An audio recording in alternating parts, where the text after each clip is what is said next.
And so what we're going to do is we're going to finish up with the Chapter 4 appendices today.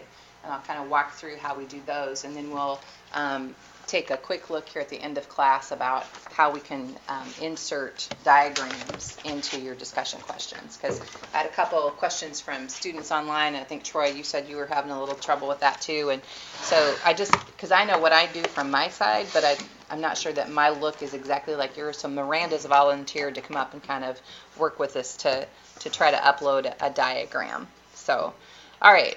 So that being said, let me go ahead and get Chapter 4 appendices going here.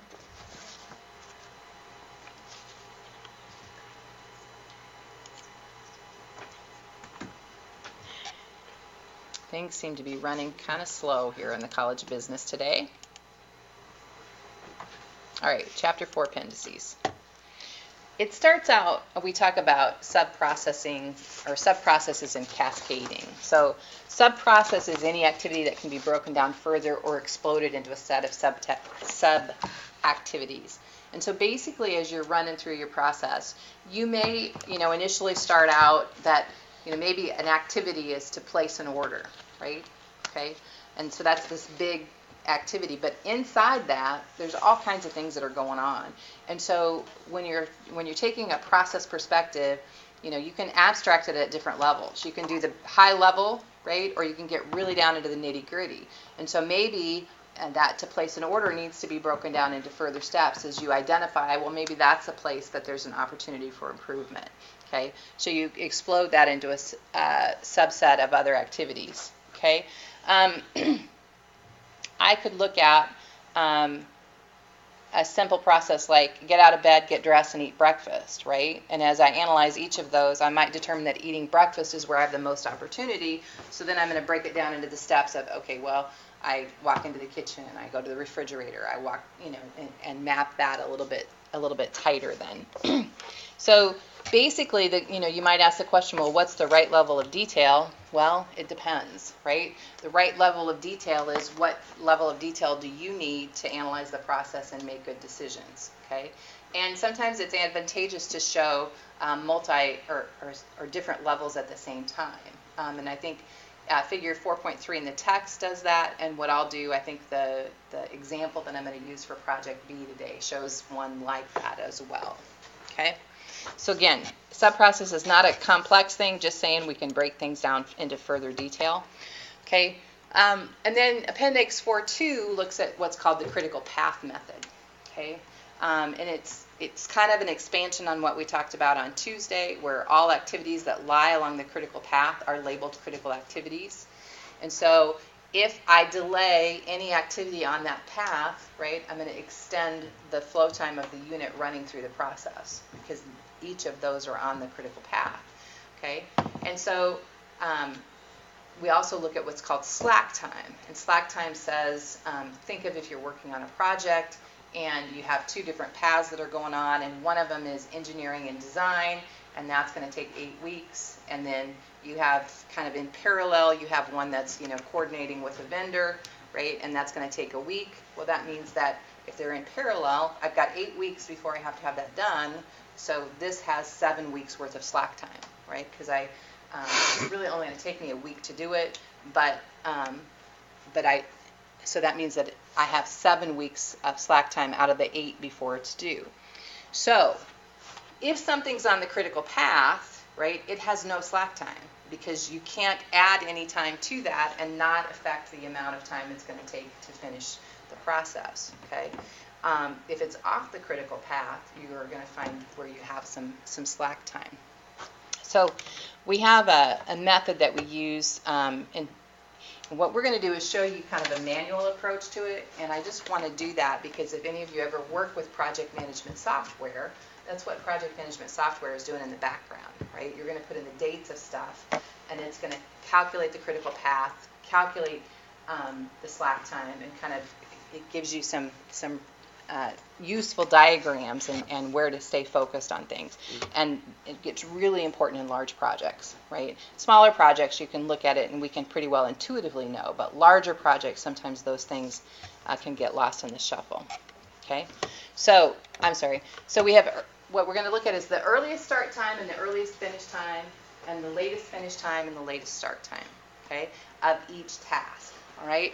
And so we can calculate our slack time then as the difference between the latest start time and the earliest start time, or, and it should be equal, the difference between the latest finish time and the earliest finish time, okay? And we check that by systematically calculating slack by using what we call forward scheduling to do our earliest start and earliest finish, and then backward scheduling to do latest start and latest finish. What it means is you're going to take your process diagram, and it won't be necessarily yours. I don't ask you to do this in your project because we're not really looking at a particular time frame that we're trying to change anything. But what we're saying here is this is a project that we're trying to understand where the critical path is, okay? And so from Appendix 4.2, they kind of give us this project that we can use as an example. And let me go ahead and read a little bit about it.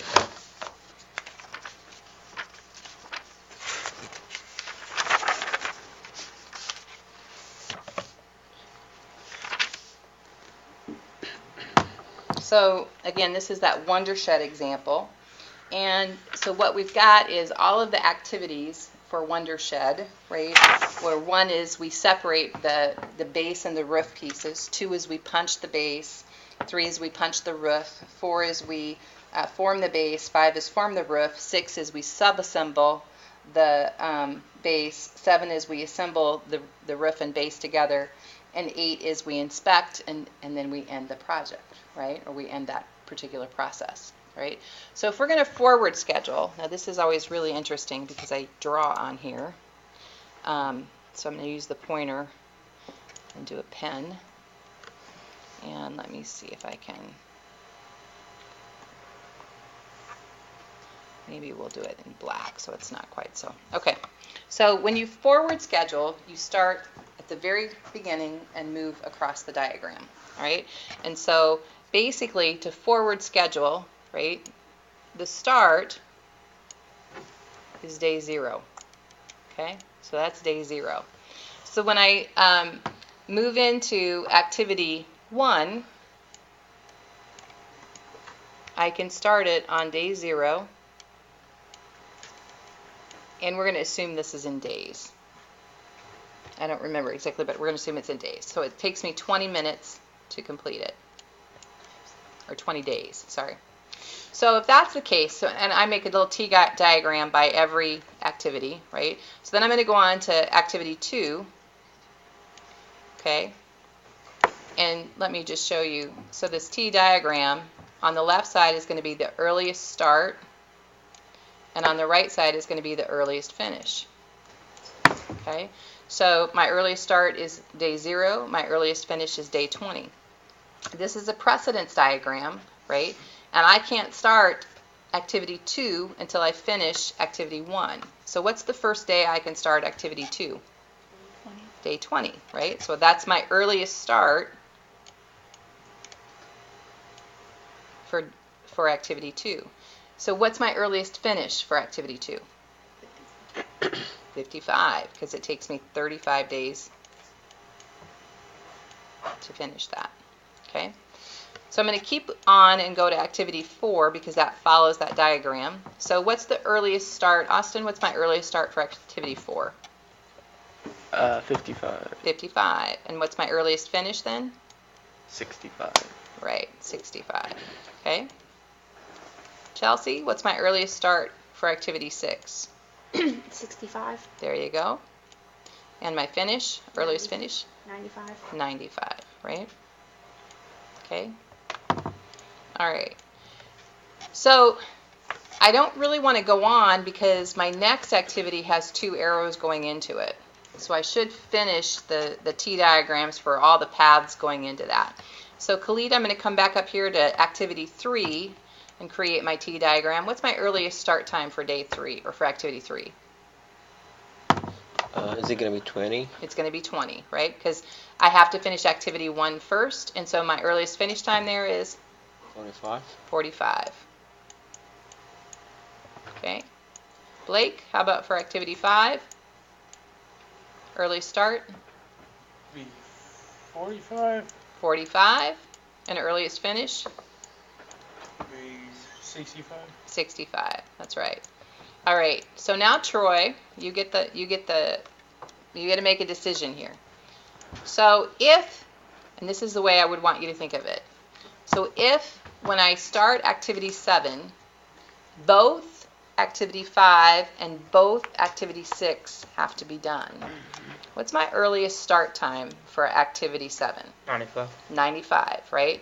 Because I can't start it until both of them are done. So I'm taking the longer of the two because both of those activities have to be done. Okay? So if it's 95, what's my earliest finish time? 120. Okay? One what? 20? 110 maybe. 110? Oh, I'm sorry. That's okay. It's like, I was thinking. so I was double checking because I'm like, is that him or me? Okay. So then Julie, I'm over here at activity 8. Earliest start? 110. 110. Earliest finish? 150. 150.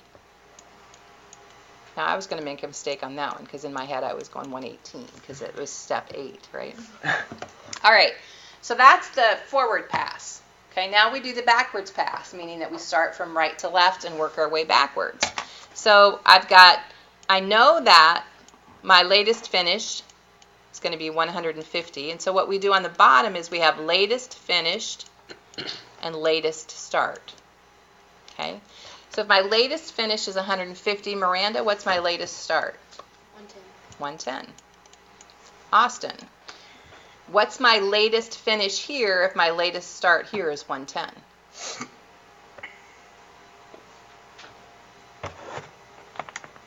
What is it? So the question that we're asking ourselves is, when we're going backwards, we're saying, well, if my latest start here is 110, what does my latest finish have to be? Okay. Right, so it has to be 110. Okay, and so then that means my latest start there has to be what? 90. 95, right? It's 110 minus the 15. Okay. Okay, so now, Chelsea, I've got 95 here, right? And I'm going to move that back on both arrows, right? Because that's my latest finish for both of those preceding tasks. Okay, so if 95 is my latest finish here, what's my latest start? 75. 75, that's right. So Khalid, what's my latest finish here? 75. 75, meaning that my latest start is 55. 50, right? Okay, all right. So then Blake, I can't really finish this one because I've got 2 arrows coming back into it, so we're going to come down over here. So on activity 6, 95 is my latest finish time. What's my latest start time? Jeez, What's that? math in my head is totally screwed up. 95 minus 30 is? 65, sorry. That's okay. I just thought about that way too hard. That happens to the best of us. That happens to the best of us. Okay. And then Troy. 65. 65 and what? 55. 55. Okay. Julie? 55 and 35. Or 20, sorry. Yep. 55 and 20. Because it's 55 minus 35. Yeah. So you can see it's easy to make kind of some silly mistakes as you go through. So you just have to be deliberate when you're like, okay, it's this minus this kind of a thing. All right, so here I am, and I've got, Miranda, I've got my latest start time is 50, and my latest start time is 20. So what does this latest finish time need to be? It's 50, right? No, because it's a critical pass. It has to be 20. It's 20, yeah. Because, so on the way across, when you do your earliest start and earliest finish, you're taking the higher of the 2 times. On the way back, because you're doing the latest finish and latest start, you take the lower of the 2 times, okay? And so, because it's on the critical path, that's kind of the other clue, right? So if I were looking, if we remember, we said that slack is equal to, right, latest, I want to make sure I do it in the right direction here. Latest finish minus earliest finish, or latest start minus earliest start. Okay? And so if I go 20 minus 20, that's 0 slack, right? And if I've done it right, my slack time should match whether I do latest finish, or latest start, earliest start. So 20 minus 20 is 0, 0 minus 0 is 0, so my slack time is 0. Okay? On activity 2, 55 minus 55 is 0, 20 minus 20 is 0, so my slack time is 0. You're going to see we know this is our critical path because if we added all these up, right, this path, boom, boom, boom, boom, right, is 150 days. Okay, and so that's our critical path because that's longer than if we went this route, right? Because if we go that route, it's 20 and 25 is 45, 65, 70, 80, and 40 is 120, right? So every activity on the critical path should have 0 slack time. So, and you can see that they all meet that criteria. Off the critical path, you may or may not have some slack time, okay? But if I do 75 minus 45, right, that's 30, right? So I have slack time of 30 days here. 50 minus 20 is 30. So again, they match. If they don't match, you need to go back and check your math. That's going to be the sign that you've made maybe a silly math error someplace. 95 minus 65 is also 30, right? And 75 minus 45 is 30. Right? So again, I've got slack time of 30 on activity 3 and slack time of 30 on activity 5. Okay? So again, it's not a hard thing to do, but you have to just be deliberate. And so a couple of the keys are make your T diagram, start from the left and move to the right. Do earliest start, earliest finish, the top half of the T diagram first. And when you go that route, you're taking the longest time. Is going to be whenever you have 2 arrows coming together, you're taking the longest finish time from the previous activities, okay? And when you go backwards, when you do your backward scheduling, you're starting from the right, working back to the left, right?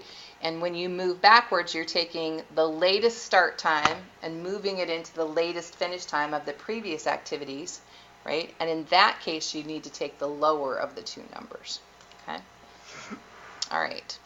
So that's a quick critical path method, kind of pass through there. And so then here's the actually finished slide of that. Okay.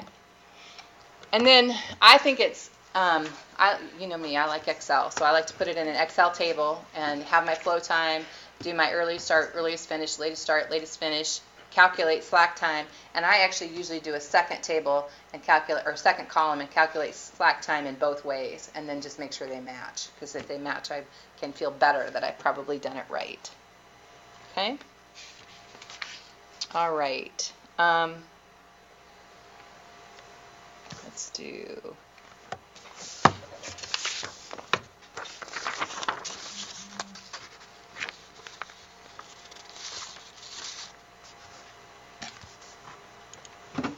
We'll do that at the end.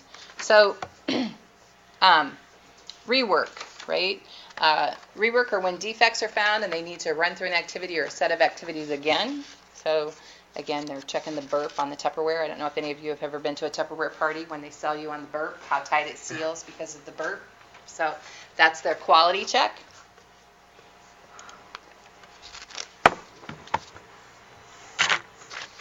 Again, your trick birthday candles. It's been a while since I looked at that. I had to read it myself to figure it out. Okay, so we're going to talk about rework and visits. Okay, so visits are the amount of time a process is repeated before the unit is completed. Okay, so visits don't necessarily mean that there's a quality problem, but sometimes maybe. So let's think about just an example of in a factory where they're making shirts, right? Some shirts take 5 buttons, some shirts take 6 buttons. So maybe you define the activity as sewing on a button, then you say, well, it has to visit that process 5 times or 6 times before it's complete, right? Doesn't mean that it's done wrong, it just means that you have to repeat it. So if, for example, 10% of the units, in terms of rework, when we look at rework, we can say, okay, but sometimes what that means is we've done something wrong and we have to go back and do it again, okay? And so then rework, you just add to on your throughput, you add whatever percentage you have to do for the rework. So, or in other situations, maybe you skip an operation altogether, right? And you think about a different model of jeans. Maybe they don't have pockets on them, right? So it goes through, and you don't go through that step.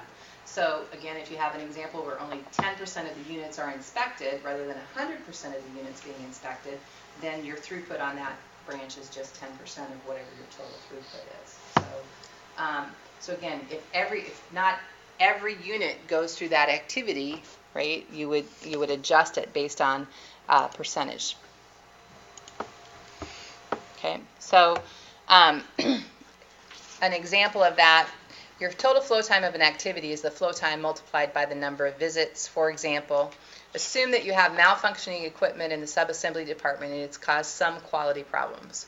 So until the equipment is fixed, 50% of the units need to go through an operation a second time. Therefore, flow time of the activity was 30 minutes, but because you have 50% going through it a second time, it's the 30 minutes times the 150% or times 1.5. So your revised flow time becomes 45 minutes. Okay, pretty common sense if you're thinking about particular examples. But I'm going to go ahead and take a look at problem 4.4 on page 97. Okay. And so here's the diagram for that. So it says a home insurance application consists of two forms, right? So form 1, which relates to the homeowner, and form 2, which relates to the property. On receipt, each application is processed, recorded, and separated into those two forms. This operation requires 10 minutes, so here we are processing and separating at 10 minutes. Okay. F1 requires activity A for 15 minutes per unit, and then activity B for 10 minutes per unit. Okay. F2 requires activity C for 20 minutes per unit, and F1 and F2 are then combined and further processed by a loan officer for 15 minutes. All the times mentioned represent flow times at the various activities and include the effects of waiting. So it says draw a process flow diagram. So I think that this must be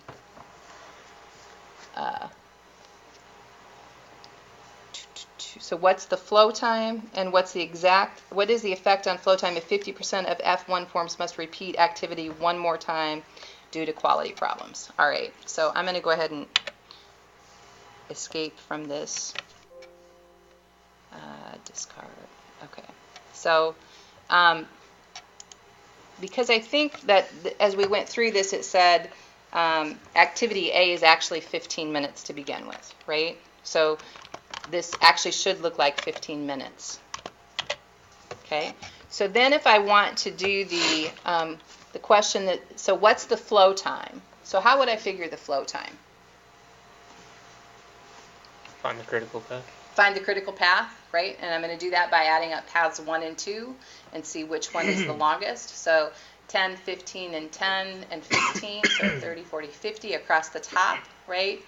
30, 45 across the bottom. So the top path is my critical path, okay? So that would make that my flow time, right? So again, 10 plus 15 plus 10 plus 15. So 50 minutes is the flow time of the process, okay?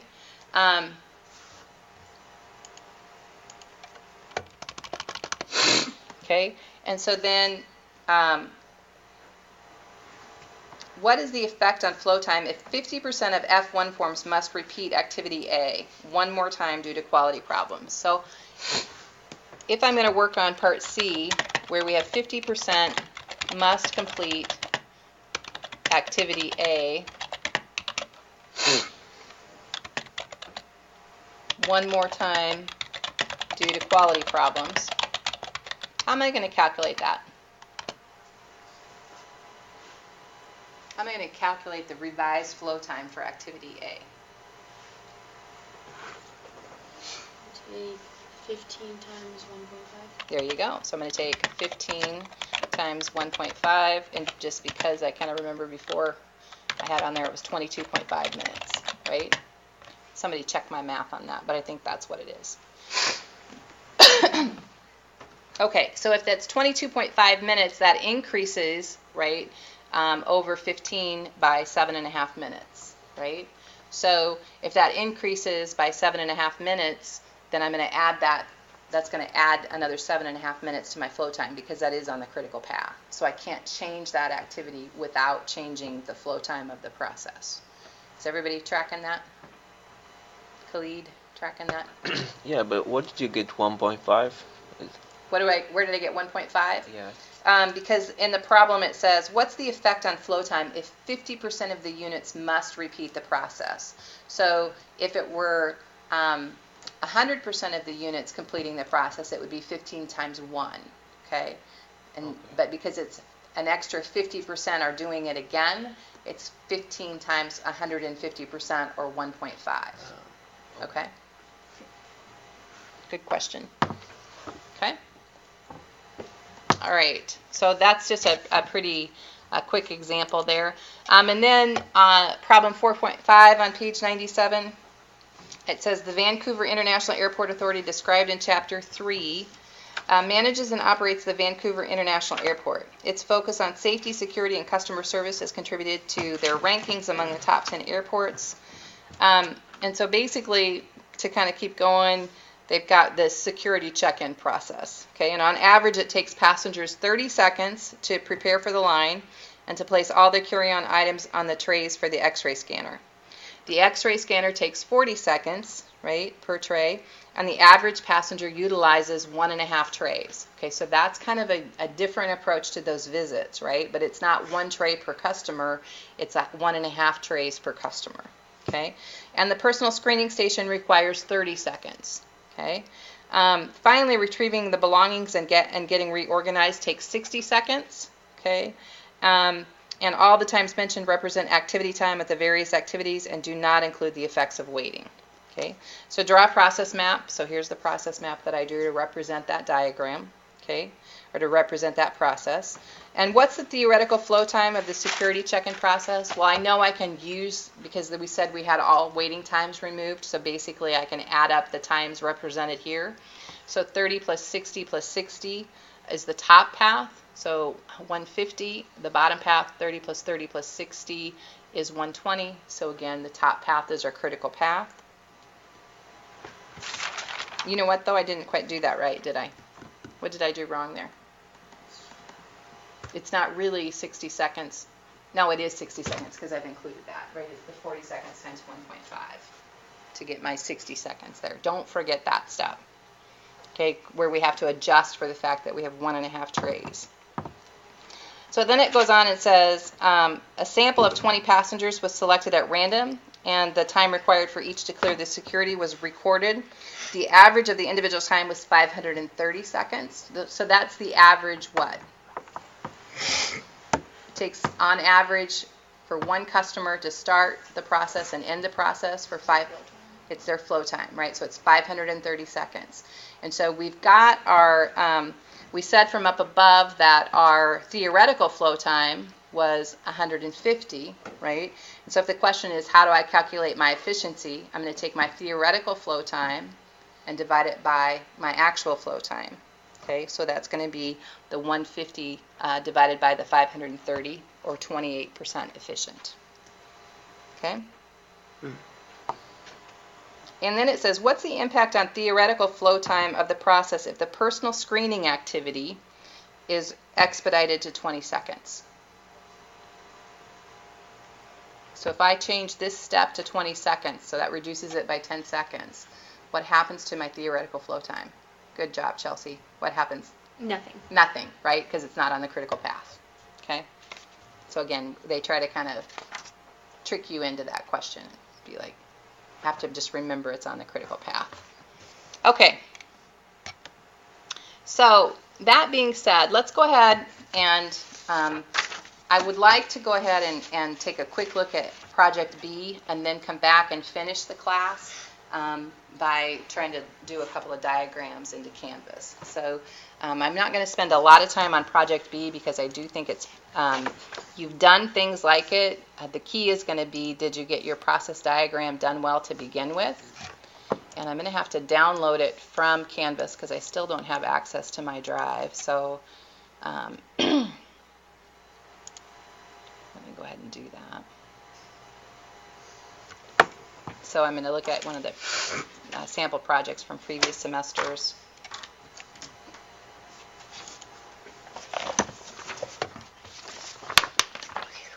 Anybody else think it's warm in here?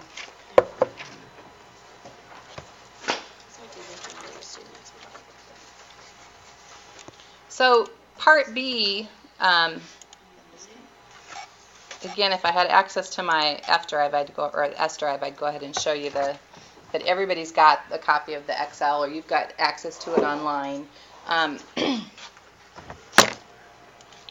And so basically, part B starts out and just says, in paragraph form, describe the revisions you've made. Okay, so since you got feedback on part A, describe to me what revisions you've made based on that feedback. Okay, and then B says, okay, go ahead and you don't have to redo, you did a process diagram in A, right? But if you did a process diagram in A and it needs some updates or some revisions, make those revisions, right? And add to it here. Don't, for every phase of the project, you don't have to show me here's the old for part A and now here's for part B. You can just revise and upgrade your diagram as we go, okay? And I want you to include measures of flow time with each activity. So if you notice, right, they've got inventory and flow time listed on here, right? And I'd like to see you do that on each step, because I think then as you're evaluating the process, having that visual to show you where the time is actually being spent at is beneficial, right? It's good to have it in a table, but it's also good to see it on a diagram. So include measures of flow time with each activity step, include measures of inventory at each buffer step, and include measures of throughput at the relevant points. And so to me, that's at the beginning of the diagram. You need to make sure you have your throughput listed. And then anytime it branches off and you have a percentage going one way and a percentage going another way, you need to show that change of how much throughput is going in which direction. Okay? And then it says, be sure that your diagram represents the nonlinear nature of the process under review. I think that's true for almost everybody. I had one person that I was working with online that didn't have a nonlinear process, and we talked that through. But most of you are going to have a nonlinear process. And so beneath the diagram, provide the details in paragraph form on how you got the information, right? That's how did you get it? Did you, time 10? Did you talk to someone who was an expert? But tell me, how did you come up with the inventory, throughput, and flow time measures that you're using? Okay, and if you get your diagram right, or vice versa, if you get your table right, your diagram's easy, or if your diagram's right, your table's easy, because all you're doing is kind of using that same information in a different look. Okay, and so in your table, I want you to make sure that you include measures of inventory, throughput, and flow time. I'm not sure if I say it on here, but please make sure that you use your unit of measure at the top, because I think that's important to help you keep it straight and for me to keep it straight. In most cases, for each activity and buffer, you're going to have two pieces of, in all cases, for each activity and buffer, you're going to have two pieces of information. You're going to know the throughput, right? And then you're either going to know if you took a snapshot of inventory and averaged that, or if you timed everything, right? You're going to have the flow time. Because you have the two pieces of information, you can calculate the third, okay? And sometimes you're going to find that the throughput unit of measure that you have, like in this case they have throughput per day, right? But their flow time is actually calculated in minutes. You need to convert your throughput into throughput per minute, which doesn't have a lot of intrinsic meaning, but it's how you have to get your calculations right to calculate your inventory from that, okay? Or to calculate your flow time from that.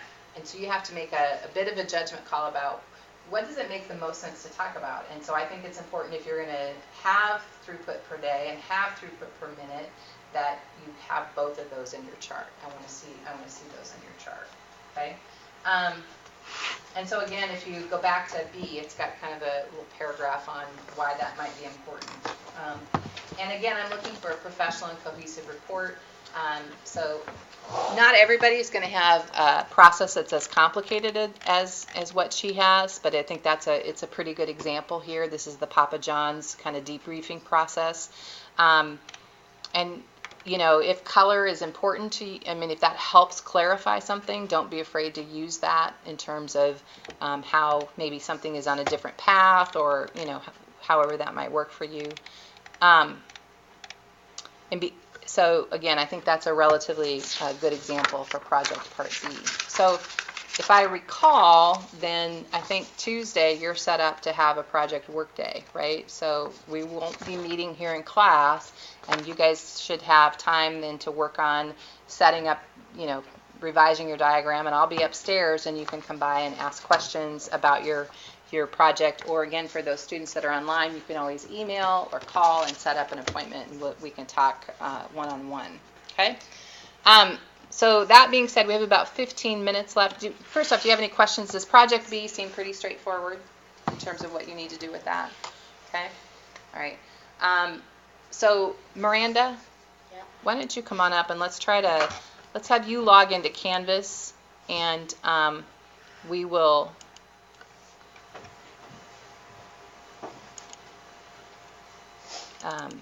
see about putting a diagram in then.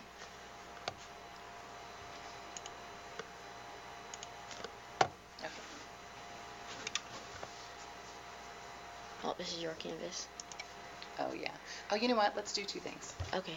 Let me go ahead and, because Do yours. I think that what we'll do, maybe we'll do it, is I'll go ahead and have the directions up over here, and we'll log into a separate Chrome section, and we'll work on yours then. Okay, so I want to go courses.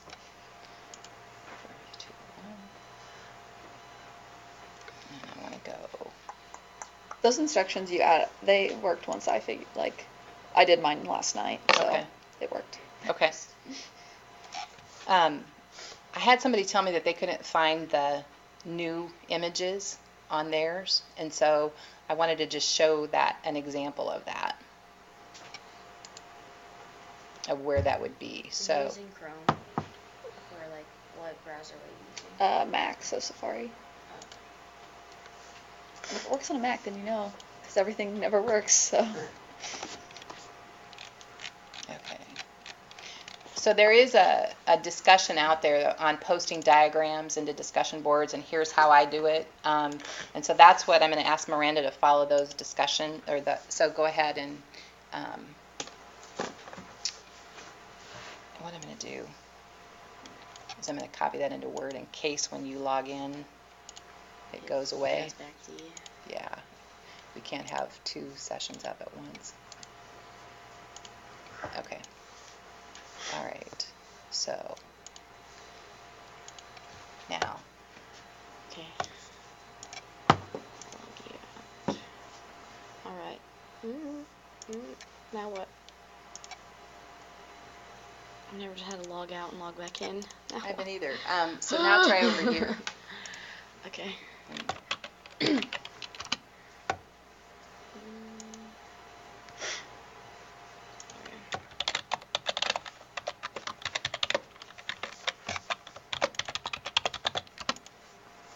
No, it's not.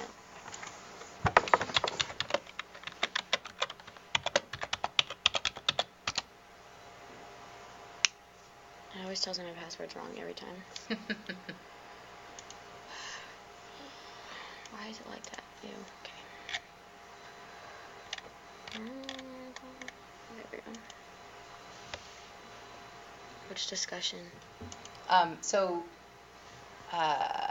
Yeah, why don't you go to that one where it says that? We'll go to this one, and we'll just try to post one on it. Post on that one? Yeah, Okay. so it should be. Click down.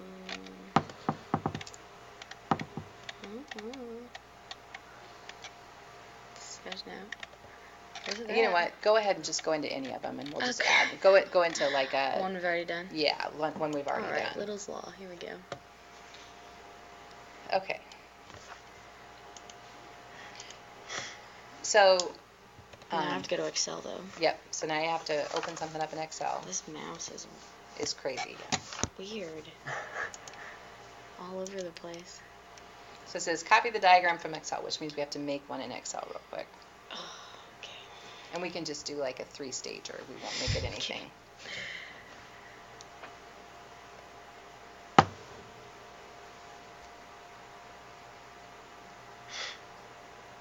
Slower than molasses today.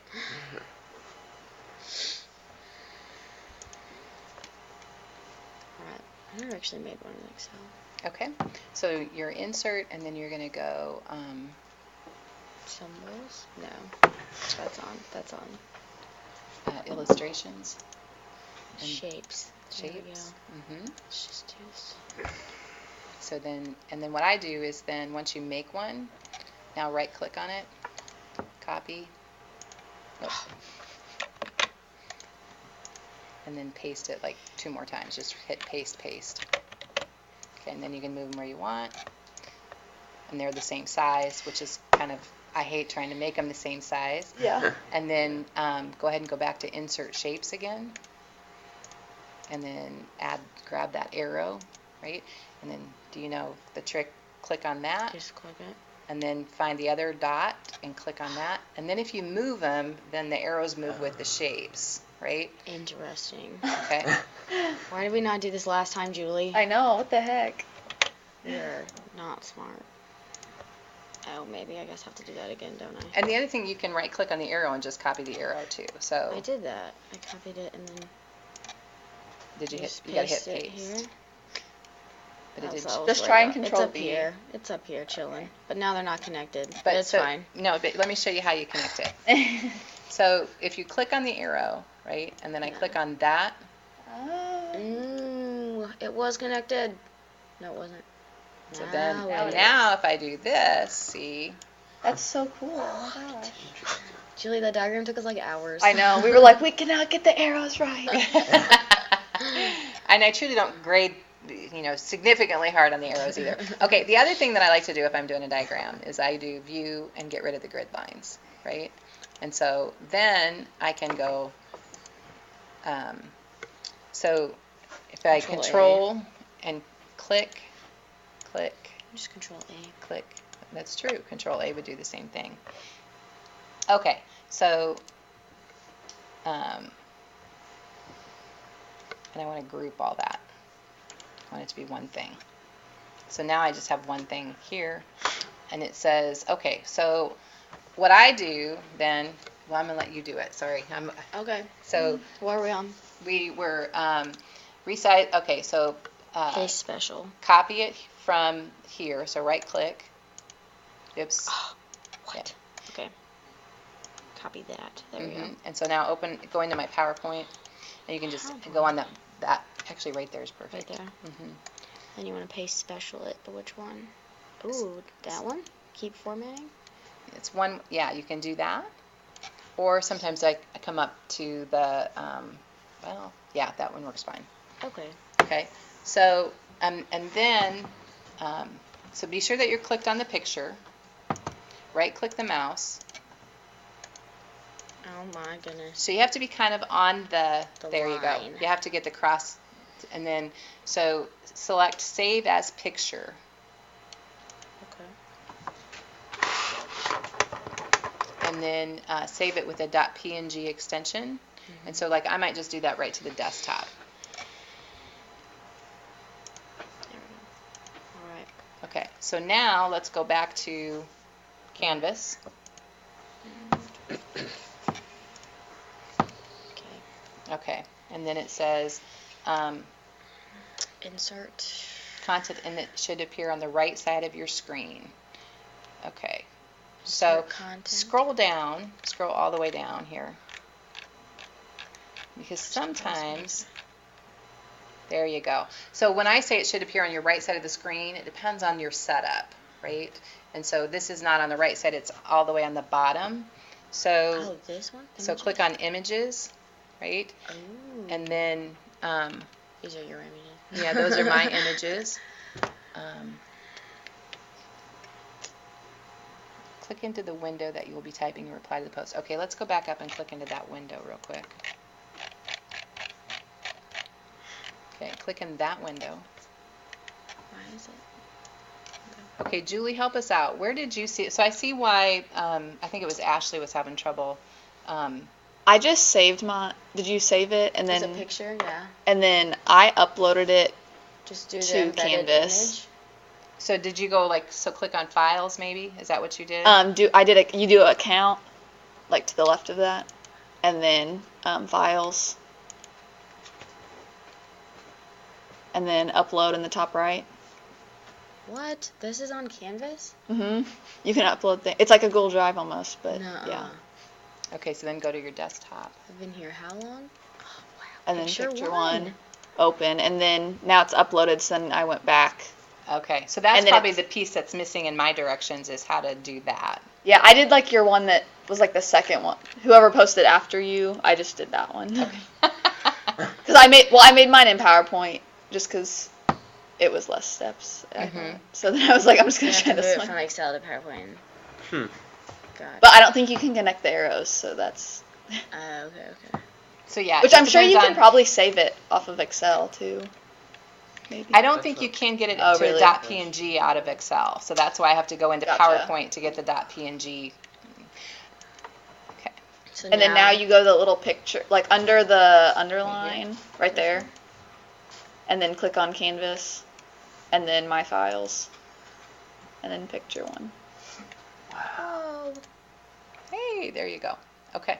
Amazing. So so I'll update these to reflect. So let's do And then that you real can pull down that little, show them the little arrow. Yeah, this gray little area. arrow. I didn't know this thing did anything. Yeah, that resizes. Yeah. Yes, that We changed were our so life. We're like, we can't see all of the posts. Yeah. Now you can. Okay. Probably all Just knew that, thought, but it's I didn't know it. Well, so- clearly they didn't with the Oz that we got when we. Okay, I didn't know it. So I'm. Oh wait. So I'm gonna have to change those directions after bit because we're logged in as Miranda now. Oh yeah. So there are other ways. The other thing that I don't mind if you do, right, is, so Miranda, I'm going to play with your post here. Okay. It's not a big deal to me if you were to type in here and just do, okay, here's my first arrow, right, and I've got step 1, and you're going to describe that.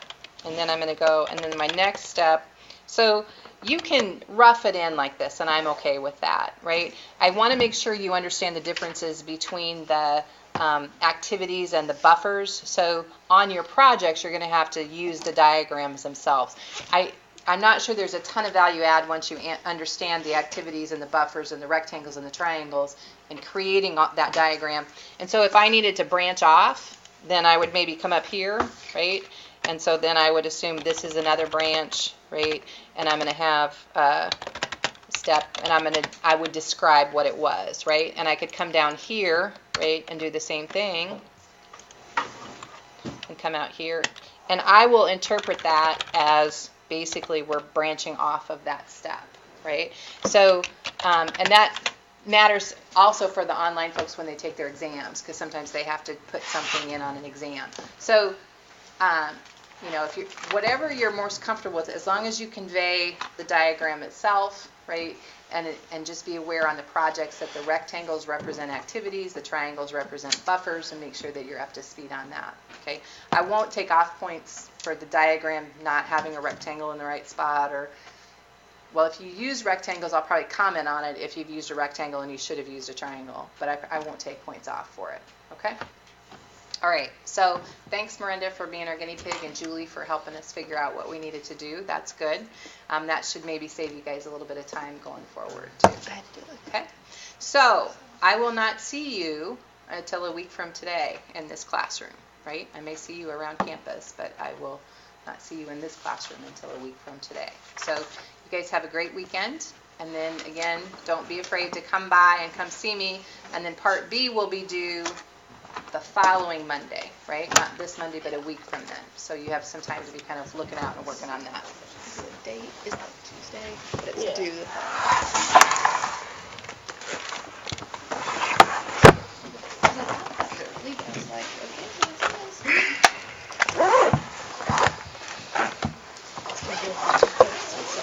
Yeah, we'll start getting notifications for that.